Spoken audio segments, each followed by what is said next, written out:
this video, I'm going to be showing you how you can be sub 50 on the 4x4. So the first thing that talking about the splits that I use the Yao method. So the first two centers should be in 5 seconds. First three cross edges in 9 seconds. Last 4 centers in 7 seconds. Last cross edge in 4 seconds. And last hit edges in 9 seconds. And you should be averaging about 16 to 17 seconds on 3x3, because your 3x3 stage also needs to be here. Also considering the fact that you will be kind of slow on 4x4, so let's say you should average about 15 to 16 on 3x3. So like a 16-17 second 3x3 stage or 4x4 will will be okay enough, will be good enough. So for our centers, how to achieve your first two centers in 5 seconds is that you should be able to track your entire first center in the inspection. So for example, now I'm inspecting the cube and now I know that this edge is here and this center is here. So then I would just pair them up, and also paying close attention to these pieces, because for example, if I've solved and if I'm unaware of this, you'll probably waste like a whole second looking for a bar, pairing it up, and then going after this and doing it. And that's not something, so you should be paying like slight attention. So another example which I'd like to show you here is that this is white center, and while I'm solving this like that, I know this has paired up, so I can immediately go into it. And next I've seen this, so I can just do it. And when you're finishing off like your last center, turn fast, because for example, like on 4.5 seconds, just go fast like that. Next up is your first three cross edges. So for here, it doesn't really matter if you solve it on the bottom, if you solve it on the left. It depends on you which one is more comfortable for you and which one you can do faster. But here, I recommended that you turn very slowly and efficiently, because the edge pieces are all over the cube and it is difficult to track. So turning slowly will be easier, even though if you're having difficulty looking ahead, because that's one option, and you can do it until you train yourself to look ahead. So I'd recommend watching example solves, so you can just or search for example solves and watch a couple of good ones, and watch a couple of good example solves. Also, for example, be smart about your edges. For example, I have these two, but the easier one is this because it's lesser move count, so I'd go into that. And now then I would go into this because that's like on the easiest position. Then I will do this like that. Right now I'm turning fast, but it's recommended to turn slow if you're having difficulty. So now on to our last four centers. Now here I use half centers, but I wouldn't say it's necessary, at least it wasn't necessary enough for me, because I only switched to half centers while transitioning into sub 40. So you can just solve the centers normally here, but still recommended that you do half centers. So half centers work is that you just make bars and put them in one side, for example from each left, and you have to make 3 such bars. I don't really know how this is just how I do it. This is the way it's easier for me. Then you start pairing up all the centers, and then you're done. Also turn really fast at this, because look ahead is not really difficult, and it's actually quite easy to achieve it in 7 seconds. Next up to last cross edge, which is should be done in 4 seconds, and this should be the transition between this and this should be quite quick, so you should be tracking these pieces. It's also quite helpful for further stages like sub 40 and ahead like sub 35.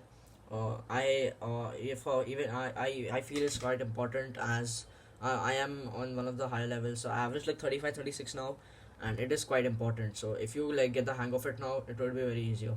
So now what I have is both the edges on the top, so I'll put one here. Now 2 ways of doing it is that you either insert this edge, pair it up and then do it, or there's one way where you can just slice, put the edge and do it. Now it depends on which case that way you're doing. Now it depends on what case which you're doing, so I'll show that to you. There is one case where so for example, if I want to preserve this edge, so I just cannot do slice, insert and slice back, or else it will break it up. So here I just need to do it the simple way: put an insert, slice, preserve, and then insert. So now this edge is also preserved. Otherwise, if you don't want to preserve any edges, then I would recommend going with the slice, insert and pair up, because that's more faster than it. So now we are on to the most powerful step, the last 8 edges. So here you need to turn really fast, because you can look ahead like crazy, and I use the 3 to 3 edge pairing method, which goes like for I'll slice. And now since both of these are corresponding to each other, I'll slice, so when I slice back would pair up, but I just won't stop on one edge. I'll do 3 of these. So for this yellow orange one, it's here, so I will insert it.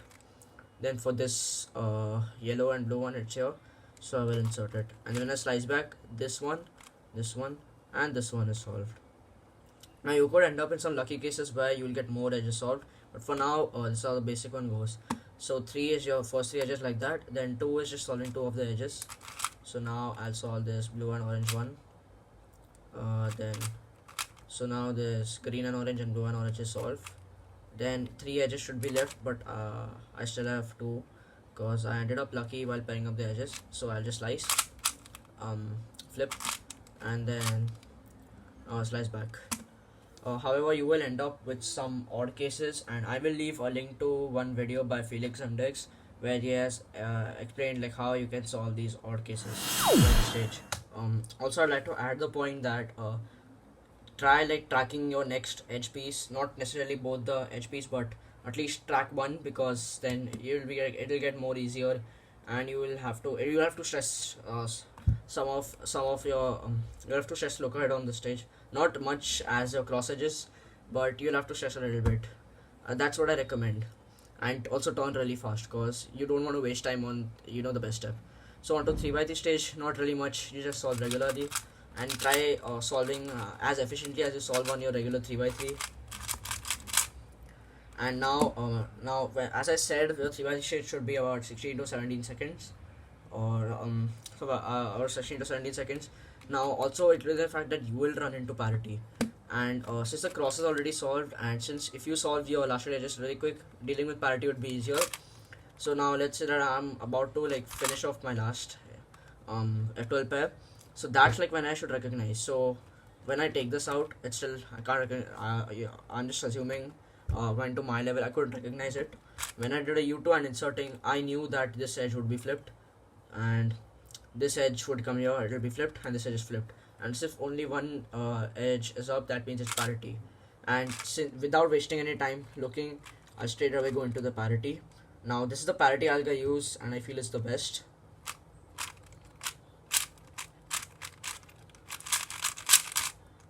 However, I wouldn't really like if you're good with it, then only use it, because for example, many people like other parity algs, but for me this one just works. So again, you must figure out what works for you.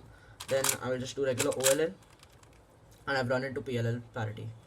Now PLL parity alg, obviously you must use that, everyone.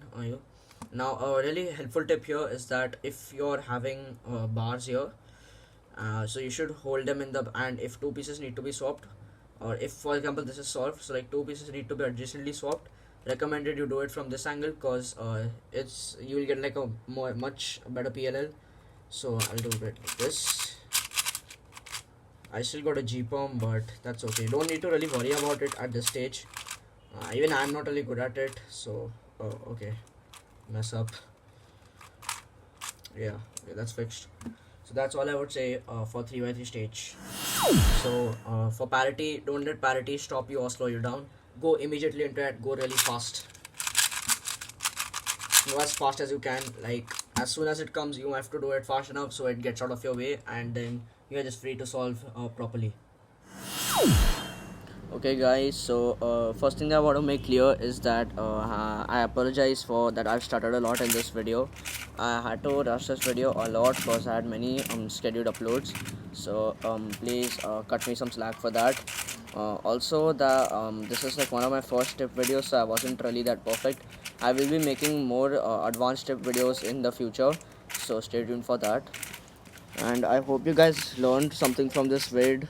If you had any doubts, please ask me in the comments. I will solve it for you all, or I will feature one of them in one of my future videos. So that's it, I'll say for now, and bye guys, see you in the next video.